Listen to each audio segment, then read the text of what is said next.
வணக்கம் மக்களே. இன்றைக்கி நம்ம இந்த வீடியோவில் சிங்கப்பெண்ணை சீரியல் அன்புவோட கல்யாணத்தை பற்றியும் அவங்களோட மனைவி யாருன்றதை பற்றியும் அவங்க இந்த விஜய் டிவியில் நடிகை தான்னு சொல்கிறாங்க. இதை பற்றி ரொம்ப விரிவான ஒரு தொகுப்பாக இந்த வீடியோவில் பார்க்கலாம் வாங்க. சன் டிவியில் ஒளிபரப்பாகி வந்துட்டுருக்கிற சிங்கப்பெண்ணை சீரியல் தான் டிஆர்பியில் இப்போ டாப் 3 இடங்களில் வந்துட்டுருக்குதுன்னே சொல்லலாம். இந்த சீரியலில் அன்பு கேரக்டரில் நடிகர் அமல்ஜித் அவர்கள் நடித்து வந்துட்டுருக்காங்க. இவங்களுக்கு ரொம்ப சீக்கிரத்தில் திருமணமும் நடைபெற இருக்குதுன்ற தகவல் இப்போ கிடச்சிருக்கு. இதை பற்றி அமல் அவர்களே சமீபத்தில் ஒரு பேட்டியில் பேசியிருக்காங்க. அதாவது பொதுவாகவே சீரியலில் ஒன்றா நடிக்கிறவங்களாம் காதலித்து திருமணம் செஞ்சுக்கிறவங்கள பார்த்துருப்போம். அதே போல் தான் நடிகர் அமலோட தன்னோட சீரியலில் நடித்த நடிகையை தான் காதலித்து திருமணம் செஞ்சுக்கலான்னு வந்துட்டுருக்காங்களாம். இவங்க 2 பேருக்கும் தான் ரொம்ப சீக்கிரத்தில் திருமணம் நடைபெற இருக்குதுன்னு சொல்லியிருக்காங்க. அமல் அவர்கள் சமீபத்தில் சிங்கப்பெண்ணை சீரியல் மூலமாக தான் நம்ம சின்ன திரை ரசிகர்கள்கிட்ட மனசில் ஒரு அனுதாபத்தை வாங்கி ஒரு நல்ல இடத்தையும் பிடிச்சிருக்காங்கன்னே சொல்லலாம். அன்பு தம்பி பாவம் இந்த ஆனந்த் அன்பு தம்பியும் வச்சிருக்கிற காதலை புரிஞ்சுக்க மாட்டேங்குதே அப்படின்னு சொல்லி நிறைய ரசிகர்கள் புலம்புற அளவுக்கு நிறைய கமெண்ட்டுகளும் செஞ்சு வந்துட்டுருக்காங்க என்பது குறிப்பிடத்தக்கது. அந்த அளவுக்கு அன்பு கேரக்டராகவே அமல் அவர்கள் ரசிகர்களோட மனசில் இடம் பிடிச்சிட்டாங்கன்னு சொல்லலாம். இவர் இதுக்கு முன்னாடி அம்மன்ற சீரியல்லையும் நடிச்சிருக்காங்க. இந்த சீரியல்லையும் இவங்களுக்கு பெரிய அளவில் பேர் வாங்கி கொடுத்துச்சுன்னே சொல்லலாம்.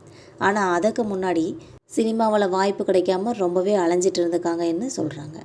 ஆரம்பத்தில் கேட்ரிங் சர்வீஸ், ஃபுட் டெலிவரி வேலைன்னு சொல்லி எல்லாமே பார்த்து எப்படியாவது சினிமாவில் வாய்ப்பு கிடைச்சிரும்னு சொல்லி நிறைய முயற்சிகளை செஞ்சதுக்கப்புறம் தான் அமலுக்கு அம்மன் சீரியலில் ரசிகர்கள் மத்தியில் ஒரு நல்ல அங்கீகாரத்தை கொடுக்குற ஒரு கேரக்டரும் கிடச்சிருக்கு. அந்த சீரியலில் அவங்களுக்கு ஜோடியாக நடிகை பவித்ரா அவர்கள் நடிச்சிருப்பாங்க. இதுக்கப்புறமா பவித்ரா அவர்களை தான் காதலிக்க தொடங்கினாங்களாம். முதல்ல சீரியலில் இவங்களுக்கு காதல் ஏற்பட்டிருக்கு. இதை தொடர்ந்து இவங்க 2 பேருமே காதலித்து வந்த நிலையில் அடுத்த வருஷமே இவங்களோட திருமணம் செய்ய இருக்கிறதா அமல் அவர்கள் சமீபத்தில் ஒரு பேட்டியில் பேசியிருந்தாங்க. ஆனால் நடிகை பவித்ரா விஜய் டிவியில் ஒளிபரப்பான கண்ணை கலைமான் என்ற சீரியலும் கதாநாயகியை நடிச்சிட்டு இருந்தாங்க என்பது குறிப்பிடத்தக்கது.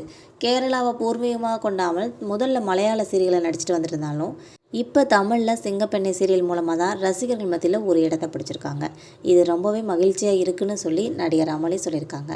அதுலேயும் அம்மன் சீரியலில் முடிஞ்சதுக்கப்புறமா சில மாதங்களாக வாய்ப்பு இல்லாமல் வீட்டிலே இருந்ததாகவும் அப்போ கூட பவித்ரா தன்னை முழுமையாக கவனிச்சுக்கிட்டாங்கன்னு சொல்லியிருந்தாங்க.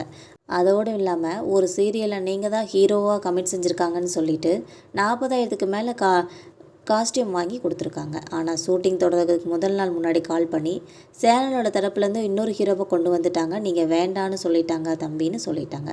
அதெல்லாம் அவ்வளோ பெரிய ஏமாற்றம் தெரியுமா, எவ்வளோ ஏமாற்றம் வழியெல்லாம் அப்படின்னு சொல்லி சிங்கப்பெண்ணை சீரியல் அமல் அவர்கள் அவ்வளோ மன உருக்கமாக அந்த பேட்டியில் பேசியிருக்காங்க. அந்த கவலையெல்லாம் இந்த சிங்கப்பெண்ணை சீரியல் மூலமாக தான் காணாமல் போயிடுச்சுன்னு சொல்லி ரொம்ப நெகிழ்ச்சியோடு சொல்லியிருக்காங்க என்பது குறிப்பிடத்தக்கது. மக்களின் நடிகர் அமலை பற்றின இந்த தகவல் உங்களுக்கும் பிடிச்சிருந்தால் மறக்காமல் நம்ம சேனலை சப்ஸ்கிரைப் பண்ணிக்கோங்க, பெல் ஐக்கானை கிளிக் பண்ணி வச்சுக்கோங்க. அப்போ தான் நம்ம போகிற டெய்லி வீடியோக்கள் உடனுக்குடன் நோட்டிஃபிகேஷனாக வந்து சேரும். தேங்க்யூ.